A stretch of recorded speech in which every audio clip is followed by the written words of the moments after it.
Hi friends, ಇವತ್ತಿನ video ಮೂಲಕ soft and spongy ಆಗಿರುವಂತಹ ಪರ್ಫೆಕ್ಟಾಗಿ ಇಡ್ಲಿ ಯಾವ ರೀತಿ ಮಾಡೋದು ಅಂತಂದ್ಬಿಟ್ಟು ತೋರಿಸ್ಕೊಡ್ತಾ ಇದ್ದೀನಿ.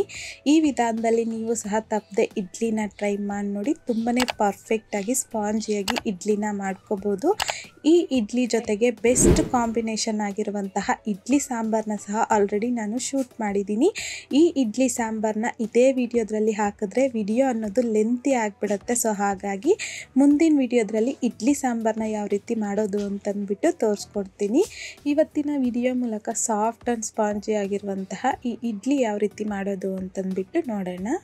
ಬೌಲಲ್ಗೆ 3 ಕಪ್ ಆಗುವಷ್ಟು ಇಡ್ಲಿ ಅಕ್ಕಿ ಹಾಕ್ಕೊತಾ ಇದ್ದೀನಿ. ಈ ರೀತಿಯಾಗಿ ಇಡ್ಲಿ ಅಕ್ಕಿಯಲ್ಲಿ ಇಡ್ಲಿ ಮಾಡೋದ್ರಿಂದ ತುಂಬಾ ಸಾಫ್ಟ್ ಆ್ಯಂಡ್ ಸ್ಪಾಂಜಿ ಆಗಿ ಬರುತ್ತೆ. ಸೊ ಹಾಗಾಗಿ ಬೌಲಲ್ಗೆ ಈ ರೀತಿ ಇಡ್ಲಿ ಅಕ್ಕಿನ ತಗೊಂಡು ಈ ಬೌಲಲ್ನ ಪಕ್ಕಕ್ಕೆ ಇಟ್ಕೊಳ್ಳಿ. ಈಗ ಮತ್ತೊಂದು ಬೌಲ್ಗೆ ಯಾವ ಕಪ್ಪಲ್ಲಿ ಇಡ್ಲಿ ಅಕ್ಕಿ ತಗೊಂಡಿದ್ದೀನೋ ಅದೇ ಕಪ್ಪಲ್ಲಿ 3 ಕಪ್ ಇಡ್ಲಿ ಅಕ್ಕಿ ತಗೊಂಡಿರೋದ್ರಿಂದ 1 ಕಪ್ ಆಗುವಷ್ಟು ಉದ್ದಿನಬೇಳೆ, 3/4 ಕಪ್ ಆಗುವಷ್ಟು ಅವಲಕ್ಕಿ ತಗೊಂಡಿದ್ದೀನಿ. ಗಟ್ಟಿ ಅವಲಕ್ಕಿ ತಗೊಂಡಿದ್ದೀನಿ. ಈಗ ಅಕ್ಕಿ ಮುಳುಗೋಷ್ಟು ನೀರನ್ನು ಸೇರಿಸ್ಕೊತಾ ಇದ್ದೀನಿ. ಜೊತೆಗೆ ಉದ್ದಿನಬೇಳೆ, ಅವಲಕ್ಕಿ ಬೇರೆ ಬೌಲಲ್ಗೆ ತಗೊಂಡಿದ್ದೀನಲ್ವಾ, ಇದರಲ್ಲೂ ಸಹ ನೀರನ್ನು ತಗೊಂಡಿದ್ದೀನಿ. ಈಗ ಅವಲಕ್ಕಿ ಹಾಗೆಯೇ ಉದ್ದಿನಬೇಳೆ ಎರಡನ್ನೂ ಸಹ ಒಂದು 3ರಿಂದ 4 ಸಲ ನೀಟಾಗಿ ವಾಶ್ ಮಾಡ್ಕೋಬೇಕು. ಇದೇ ರೀತಿಯೇ ಅಕ್ಕಿನ ಸಹ ಒಂದು 3ರಿಂದ 4 ಸಲ ನೀಟಾಗಿ ವಾಶ್ ಮಾಡ್ಕೋಬೇಕು.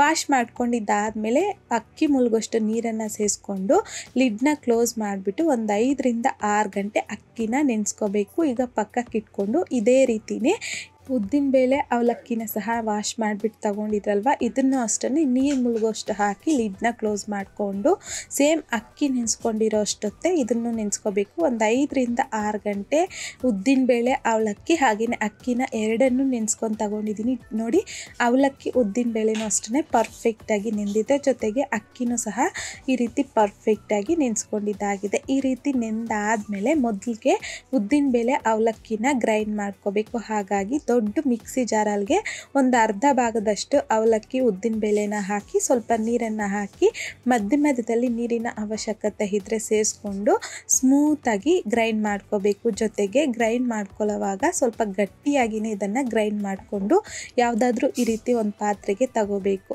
ಈ ರೀತಿಯಾಗಿ ಮೊದಲು ಉದ್ದಿನಬೇಳೆ, ಅವಲಕ್ಕಿ ಎರಡನ್ನೂ ಸ್ಮೂತಾಗಿ ಈ ರೀತಿ ಗ್ರೈಂಡ್ ಮಾಡ್ಕೊಂಡು ತಗೊಂಡಿದ್ದಾಗಿದೆ.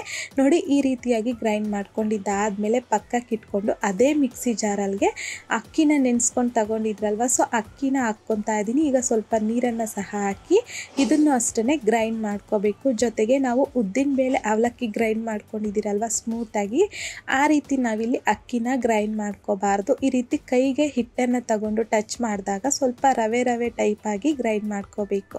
ಈ ರೀತಿಯಾಗಿ ನಾವು ಅಕ್ಕಿನ ಗ್ರೈಂಡ್ ಮಾಡ್ಕೊಳ್ಳೋದ್ರಿಂದ ಇಡ್ಲಿ ಅನ್ನೋದು ತುಂಬ ಪರ್ಫೆಕ್ಟಾಗಿ ತುಂಬ ಚೆನ್ನಾಗಿ ಬರುತ್ತೆ. ಹಾಗಾಗಿನೇ ನಾವು ಅಕ್ಕಿ ಹಾಗೆಯೇ ಅವಲಕ್ಕಿ ಉದ್ದಿನಬೇಳೆನ ಸಪ್ರೇಟಾಗಿ ನೆನೆಸಿ ಗ್ರೈಂಡ್ ಮಾಡ್ಕೋಬೇಕು. ಈಗ ಎಲ್ಲ ಅಕ್ಕಿನ ಸಹ ಗ್ರೈಂಡ್ ಮಾಡ್ಕೊಂಡಿದ್ದಾದಮೇಲೆ ನಿಮ್ಗೆ ಇಲ್ಲೊಂದು ಟಿಪ್ಪನ್ನು ತೋರಿಸ್ಕೊಡ್ತೀನಿ. ಏನಂತಂದರೆ, ಈಗ ವಿಂಟರ್ ಅಂದರೆ ಚಳಿಗಾಲ ಆಗಿರೋದ್ರಿಂದ ನಮಗೆ ಹಿಟ್ಟು ಪರ್ಮೆಂಟೇಷನ್ ಆಗೋದು ಸ್ವಲ್ಪ ಲೇಟ್ ಆಗುತ್ತಲ್ವ. ಸೊ ಹಾಗಾಗಿ ಈ ರೀತಿ ಸ್ವಲ್ಪ ಸಾಲ್ಟನ್ನು ಹಾಕಿ ಕೈಯಲ್ಲಿನೇ ಈ ರೀತಿ ಚೆನ್ನಾಗಿ ಒನ್ ಡೈರೆಕ್ಷನಲ್ಲಿ ಮಿಕ್ಸ್ ಮಾಡಿಬಿಟ್ಟು ಪರ್ಮೆಂಟೇಷನ್ ಅಂದರೆ ಒಂದು ನೈಟ್ ಫುಲ್ ಬಿಡೋದ್ರಿಂದ ನಮಗೆ ಇಡ್ಲಿ ಬ್ಯಾಟರ್ ಅನ್ನೋದು ಕರೆಕ್ಟಾಗಿ ಪರ್ಫೆಕ್ಟಾಗಿ ರೆಡಿ ಆಗೋಗುತ್ತೆ. ಈಗ ಈ ರೀತಿ ಕೈಯಲ್ಲಿ ಚೆನ್ನಾಗಿ ಮಿಕ್ಸ್ ಮಾಡ್ಕೊಂಡಿದ್ದಾದಮೇಲೆ ಲಿಡ್ನ ಕ್ಲೋಸ್ ಮಾಡಿಕೊಂಡು ಬಿಸಿಯಾಗಿರುವಂತಹ ಜಾಗದಲ್ಲಿ ಒಂದು 10ರಿಂದ 12 ಗಂಟೆ ಹಾಗೆ ಬಿಟ್ಬಿಡಿ. ಒಂದು 12 ಗಂಟೆ ಆದಮೇಲೆ ಲಿಡ್ಡನ್ನು ತೆಗೆದು ನಾನು ನಿಮಗೆ ಇಡ್ಲಿ ಬ್ಯಾಟರ್ನ ತೋರಿಸ್ಕೊಡ್ತಾ ಇದ್ದೀನಿ. ನೋಡಿ, ಎಷ್ಟೊಂದು ಸಾಫ್ಟ್ ಆ್ಯಂಡ್ ಸ್ಪಾಂಜಿಯಾಗಿ ಬ್ಯಾಟರ್ ಅನ್ನೋದು ರೆಡಿ ಆಗಿದೆಯೋ ಅಂತಂದ್ಬಿಟ್ಟು ಈಗ ಒಂದ್ಸಲ ಚೆನ್ನಾಗಿ ಮಿಕ್ಸ್ ಮಾಡ್ಕೋಬೇಕು. ಇದನ್ನು ಜೊತೆಗೆ ಹೇಗಂದರೆ ಹಾಗೆ ಮಿಕ್ಸ್ ಮಾಡ್ಕೋಬಾರ್ದು. ಈ ರೀತಿಯಾಗಿ ಒಂದೇ ಡೈರೆಕ್ಷನಲ್ಲಿ ಈ ರೀತಿ ಚೆನ್ನಾಗಿ ಸೌಟಲ್ಲಿ ಮಿಕ್ಸ್ ಮಾಡ್ಕೋಬೇಕು. ಒನ್ಸ್ ಈ ರೀತಿಯಾಗಿ ಮಿಕ್ಸ್ ಮಾಡ್ಕೊಂಡಿದ್ದಾದಮೇಲೆ ನಮಗೆ ಪರ್ಫೆಕ್ಟಾಗಿರುವಂತಹ ಇಡ್ಲಿ ಬ್ಯಾಟರ್ ಅನ್ನೋದು ರೆಡಿಯಾಗೋಗಿದೆ. ಈ ಇಡ್ಲಿ ಬ್ಯಾಟರ್ನ ನಿಮಗೆ ಎಷ್ಟು ಬೇಕೋ ಅಷ್ಟನ್ನು ಒಂದು ಬೌಲಲ್ಗೆ ತಗೊಂಡು ಉಳಿದಿರ್ತಕ್ಕಂಥ ಹಿಟ್ಟನ್ನು ನೀವು ಫ್ರಿಜ್ಜಲ್ಲೂ ಸಹ ಸ್ಟೋರ್ ಮಾಡ್ಕೋಬೋದು. ಈಗ ನನಗೆ ಎಷ್ಟು ಬೇಕೋ ಅಷ್ಟು ಮಾತ್ರ ಒಂದು ಬೌಲಲ್ಗೆ ಇಡ್ಲಿ ಬ್ಯಾಟರ್ನ ತಗೊಂಡು ಸ್ವಲ್ಪ ಸಾಲ್ಟ್ ಹಾಕ್ಕೊತಾ ಇದ್ದೀನಿ. ಆಲ್ರೆಡಿ ನಾವು ಸಾಲ್ಟ್ ಹಾಕಿರ್ತೀರಲ್ವ, ನೋಡಿಕೊಂಡು ಸಾಲ್ಟನ್ನು ಅಡ್ಜಸ್ಟ್ ಮಾಡಿಕೊಂಡು ಮಿಕ್ಸ್ ಮಾಡ್ಕೊಳ್ಳಿ. ಸೊ ನಾನಿಲ್ಲಿ ನೀರು ಅನ್ನೋದು ಹಾಕಿಲ್ಲ, ಗ್ರೈಂಡ್ ಮಾಡ್ಕೊಳ್ಳೋವಾಗ ಅಕ್ಕಿ ಉದ್ದಿನಬೇಳೆ ನೀರು ಹಾಕಿರ್ತೀನಲ್ಲ ಅದೇ ಕರೆಕ್ಟಾಗಿ ಸರಿ ಹೋಗಿದೆ. ಇನ್ ಕೇಸ್ ನಿಮಗೆ ಹಿಟ್ಟು ಸ್ವಲ್ಪ ಗಟ್ಟಿ ಆಯಿತು ಅಂತಂದರೆ ಸ್ವಲ್ಪ ನೀರನ್ನು ಹಾಕಿ ಮಿಕ್ಸ್ ಮಾಡ್ಕೊಳ್ಳಿ. ನಮಗಿಲ್ಲಿ ಟೋಟಲಾಗಿ ಇಡ್ಲಿ ಬ್ಯಾಟರ್ ಅನ್ನೋದು ಈ ಕನ್ಸಿಸ್ಟೆನ್ಸಿಯಲ್ಲಿ ಇರಬೇಕು. ಈಗ ಪಕ್ಕಕ್ಕೆ ಇಟ್ಕೊಂಡು ಇಡ್ಲಿ ಪ್ಲೇಟ್ಸ್ಗೆ ಈ ರೀತಿ ಎಣ್ಣೆನ ಗ್ರೀಸ್ ಮಾಡ್ಕೊತಾ ಇದ್ದೀನಿ. ಎಷ್ಟು ಪ್ಲೇಟ್ಸ್ ತೊಗೊಂಡಿದ್ದೀನೋ ಅಷ್ಟು ಪ್ಲೇಟ್ಸ್ಗೂ ಸಹ ಈ ರೀತಿ ಎಣ್ಣೆನ ನೀಟಾಗಿ ಗ್ರೀಸ್ ಮಾಡ್ಕೊಂಡಿದ್ದಾದಮೇಲೆ ಇಡ್ಲಿ ಬ್ಯಾಟರ್ನ ಫಿಲ್ ಮಾಡ್ಕೊತಾ ಇದ್ದೀನಿ. ನೋಡಿ, ಈ ರೀತಿ ಒಂದು ಮುಕ್ಕಾಲು ಭಾಗದಷ್ಟು ಮಾತ್ರ ಇಡ್ಲಿ ಬ್ಯಾಟರ್ನ ಹಾಕ್ಕೊತಾ ಇದ್ದೀನಿ. ಪೂರ್ತಿಯಾಗಿ ಹಾಕ್ಕೊಂಡ್ರೆ ನಮಗೆ ಇಡ್ಲಿ ಅನ್ನೋದು ತುಂಬ ದಪ್ಪ ಬಂದುಬಿಡುತ್ತೆ, ಅಷ್ಟೊಂದು ಚೆನ್ನಾಗಿರೋದಿಲ್ಲ. ಸೊ ಹಾಗಾಗಿ ಈ ರೀತಿ ಒಂದು ಮುಕ್ಕಾಲು ಭಾಗ ಆಗೋಷ್ಟು ಮಾತ್ರ ಇಡ್ಲಿ ಬ್ಯಾಟರ್ನ ಹಾಕ್ಕೋಬೇಕು. ಎಲ್ಲ ಪ್ಲೇಟ್ಸ್ಗೂ ಸಹ ಈ ರೀತಿ ಇಡ್ಲಿ ಬ್ಯಾಟರ್ನ ತಗೊಂಡಿದ್ದಾದಮೇಲೆ ಇವಾಗ ಇದನ್ನು ಸ್ಟೀಮ್ ಮಾಡ್ಕೋಬೇಕು. ಹಾಗಾಗಿ ಮೊದಲೇ ನಾನಿಲ್ಲಿ ಇಡ್ಲಿ ಪಾತ್ರೆಗೆ ನೀರನ್ನು ಹಾಕಿ ನೀರನ್ನು ಮೀಡಿಯಮ್ ಟು ಹೈ ಫ್ಲೇಮ್ನಲ್ಲಿ ಚೆನ್ನಾಗಿ ಬಿಸಿ ಮಾಡ್ಕೊಂಡಿದ್ದಾದಮೇಲೆ ಇಡ್ಲಿ ಪ್ಲೇಟ್ನ ನಾನು ಈ ರೀತಿ ಅರೇಂಜ್ ಮಾಡಿಕೊಂಡು ಲಿಡ್ನ ಕ್ಲೋಸ್ ಮಾಡಿಕೊಂಡು ಮೀಡಿಯಮ್ ಟು ಹೈ ಫ್ಲೇಮ್ನಲ್ಲಿ ಒಂದು 10ರಿಂದ 15 ನಿಮಿಷ ಇಡ್ಲಿನ ಸ್ಟೀಮ್ ಮಾಡ್ಕೋಬೇಕು. ಒಂದು 15 ನಿಮಿಷ ಆದಮೇಲೆ ನೋಡಿ, ಈಗ ಪರ್ಫೆಕ್ಟಾಗಿ ಇಡ್ಲಿ ಅನ್ನೋದು ಸ್ಟೀಮ್ ಆಗಿದೆ. ಈಗ ಕೆಳಗಡೆ ಇಳಿಸ್ಕೊಂಡು ಒಂದು 2ರಿಂದ 3 ನಿಮಿಷ ಹಾಗೆ ಬಿಟ್ಬಿಡಿ. ಒಂದು 2 ನಿಮಿಷ ಆದಮೇಲೆ ಈ ರೀತಿ ಒಂದು ಸ್ಪೂನಲ್ಲಿ ಇಡ್ಲಿನ ತೆಗೆದುಕೊಂಡ್ರೆ ಪರ್ಫೆಕ್ಟಾಗಿ ಇಡ್ಲಿ ಅನ್ನೋದು ಬಂದ್ಬಿಡತ್ತೆ. ಸೊ ಈ ರೀತಿಯಾಗಿ ಬಿಸಿ ಬಿಸಿಯಾಗಿರುವಂಥ ಇಡ್ಲಿನ ಹಾಗೇನೂ ಸಹ ಸರ್ವ್ ಮಾಡ್ಕೋಬೋದು. ಇಲ್ಲ ನಾವು ತಿನ್ನೋದು ಸ್ವಲ್ಪ ಲೇಟ್ ಆಗುತ್ತೆ ಅಂತಂದವರು ಹಾಟ್ ಬಾಕ್ಸಲ್ಗೆ ಇಡ್ಲಿನ ತೆಗೆದಿಟ್ಕೊಂಡ್ರೆ ಬಿಸಿ ಬಿಸಿಯಾಗಿರುತ್ತೆ.